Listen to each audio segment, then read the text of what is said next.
You're tuned in to Philly's #1 college radio station, WHIP.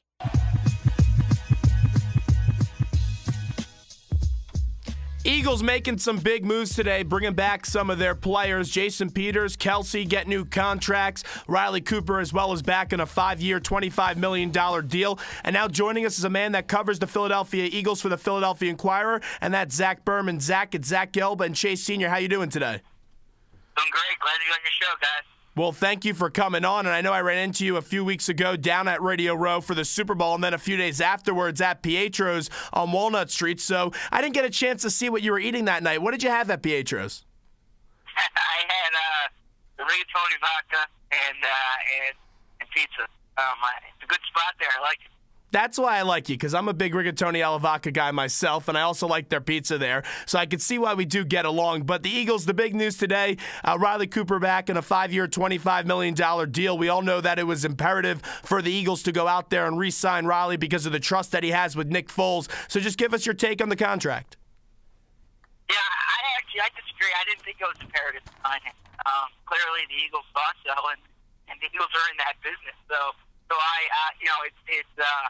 I give them credit for this. Their valuation of him had to be right on, because for a player who's an unrestricted free agent to sign a week before hitting the open market, it really shows you kind of the mutual understanding of how that player's valued.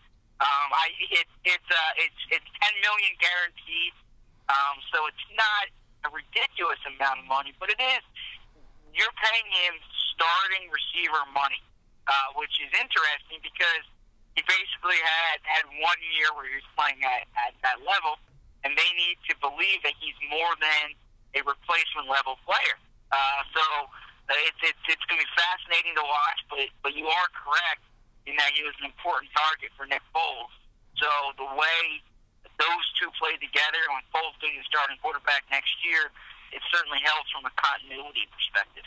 You look at Riley Cooper, like you mentioned, he had a career year this year, had 8 touchdowns, over 800 yards, and he hasn't really been that productive in his other 3 years in the National Football League. We all know what happened in the summer with him using the N-word, and he did mess up, but I didn't think he was supposed to be cut from the team, and the Eagles stuck with him and trusted him, and he's really come a long way, and he's progressed here with the Eagles. Yeah, you're right about that. And regarding what happened during the summer, I don't want to say it was brushed over, but the organization was firm that they were committed to him, and he's obviously a valuable player, and he responded with the best year of his career. So within that, I do think there was an element of that in him returning to Philadelphia, in that this is a locker room that knows him, accepts him. If you sign somewhere else, you need to go into a different locker room and prove yourself there. So I suppose there's an element to that, but this was a football decision.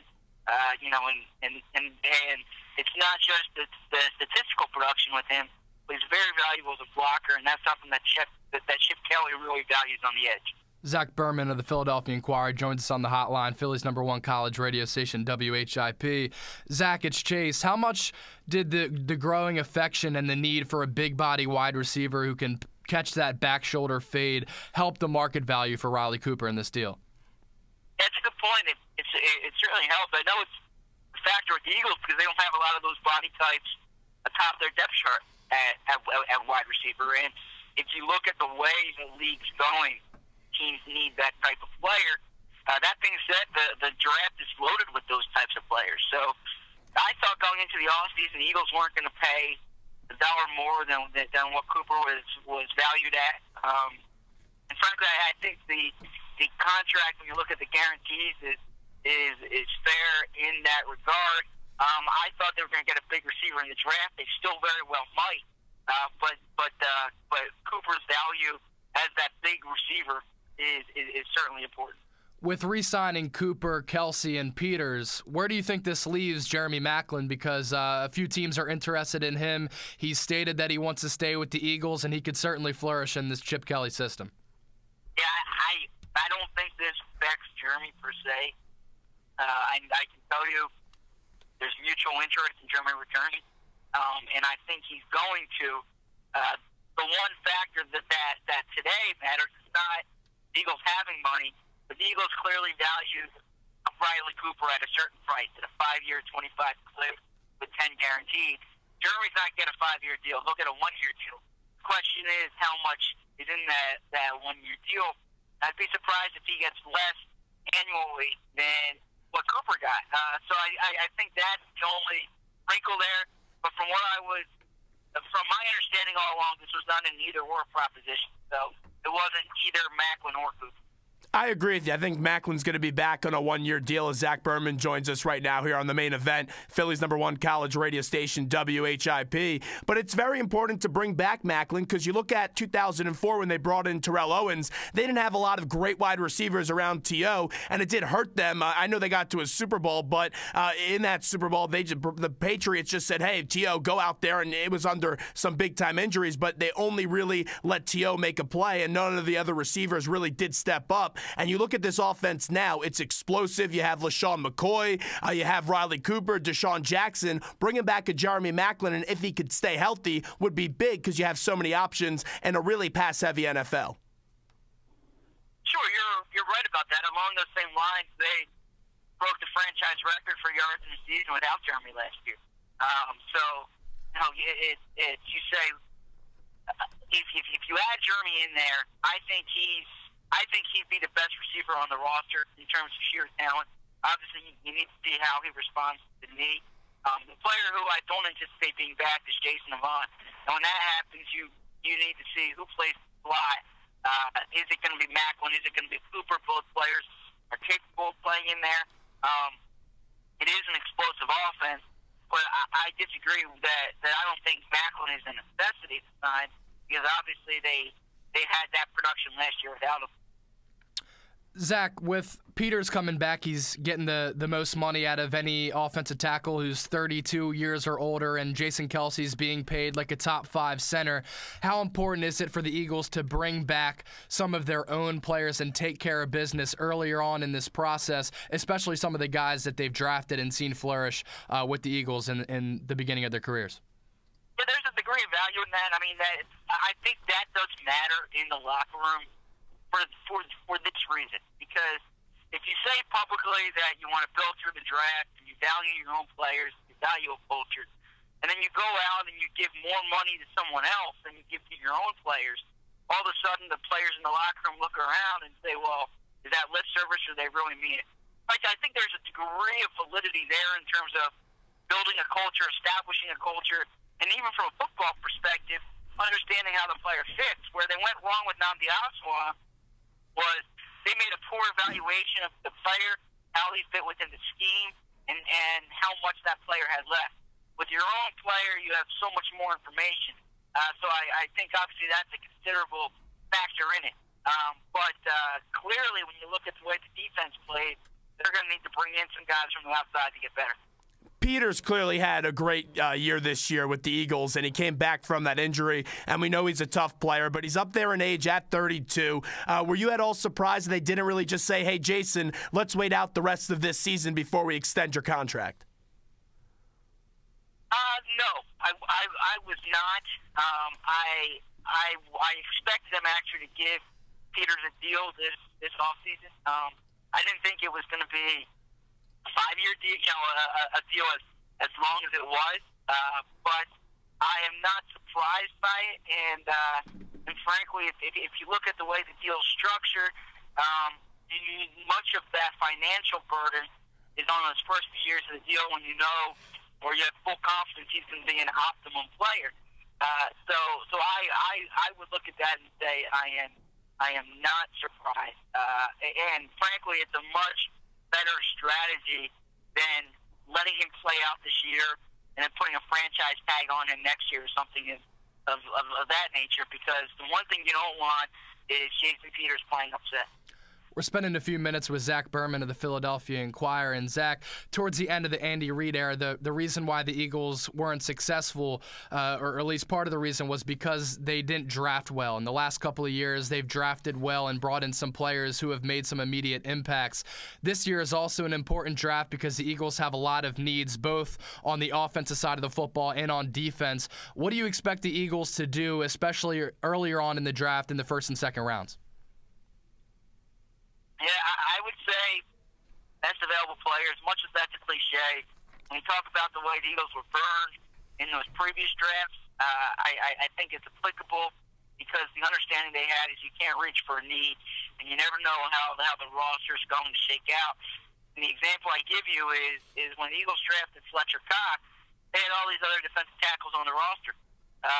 And then all of a sudden you cut Colin Jenkins, you cut Mike Patterson, you let Derek Landry walk, and you don't have all those defensive tackles on the roster. You know, your depth chart can change over years. If you evaluate players correctly, you stick to your board, you're going to have the best chance of hitting on a pick. Now, the key there is obviously evaluating correctly. That being said, I do think you'll see the Eagles come out of this draft with help in the secondary, both at safety and corner. I think you'll see them add one more receiver. I do think you'll see an interior offensive lineman potentially, and I would not be surprised if they add another tight end.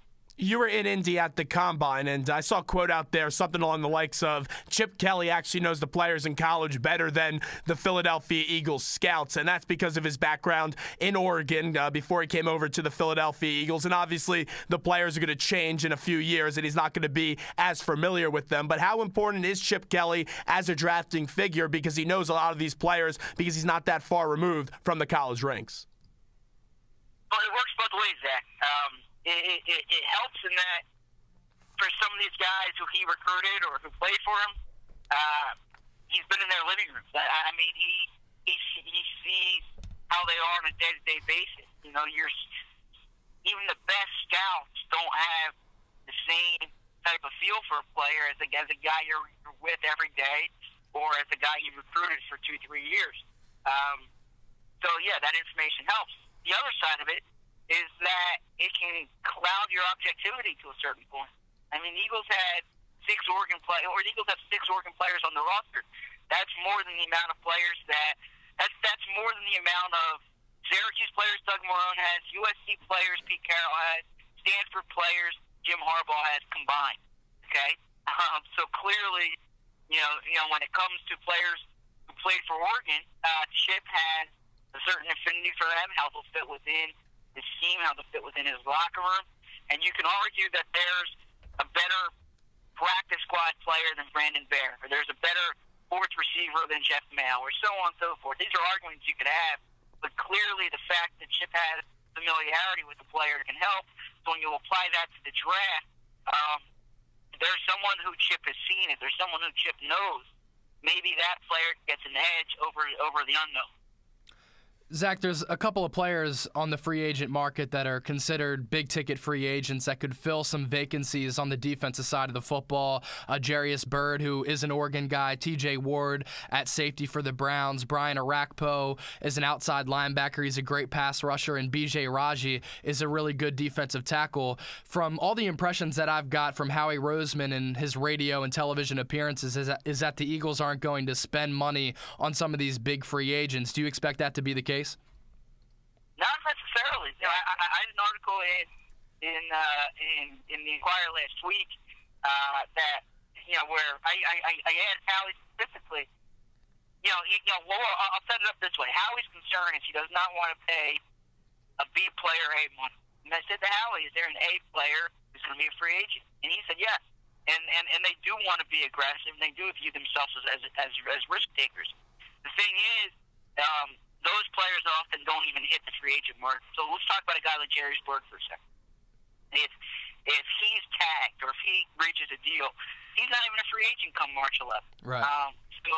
So that's the thing is that the situation you get yourself into that you need to avoid is where you say we need to sign a safety, okay, and then Jarius Byrd and T.J. Ward don't hit the market, and you take the money you were going to pay for Ward or Byrd and you pay it to a lesser guy, and that's problematic for a team. So I think the Eagles are willing to spend on the right player. I just don't know if the right player will hit the market. Of those guys you mentioned, I don't think any of them will be an Eagle. The free agent to watch, in my opinion, is Malcolm Jenkins, safety from the New Orleans Saints. I think he could be a good fit age-wise, scheme-wise, talent-wise. On the way out here with Zach Berman from the Philadelphia Inquirer. Does a great job covering the team. Let's just get to the number 1 pick in the NFL draft. You were at the Combine. Clowney was very impressive in the 40 time. Johnny Football could be a possible number 1 overall pick. If you had to say right now who the Texans would be taking with the number 1 overall pick, who would it be? I wish I knew. I would lean toward either Clowney or Blake Bortles, but it's hard for me to say. And I don't cover the Texans as much. I would take Johnny Manziel. Agreed. Again, I'm not a coach. I'm not a GM. I'm not a scout. I just know that if you can play like that against Alabama's defense, you can play like that against NFL defense. Did you and McClain, did you go out there and did you guys run the 40 down there in Indianapolis, or were you guys just working? I was working literally from early morning to late night, so I did not run the 40. And had I run the 40, I think that everyone there would still be laughing. They would not be finished their work. Well, Zach, we appreciate a few minutes today. Thanks so much, my friend, and we'll talk to you again real soon. My pleasure, guys. Keep up the good work.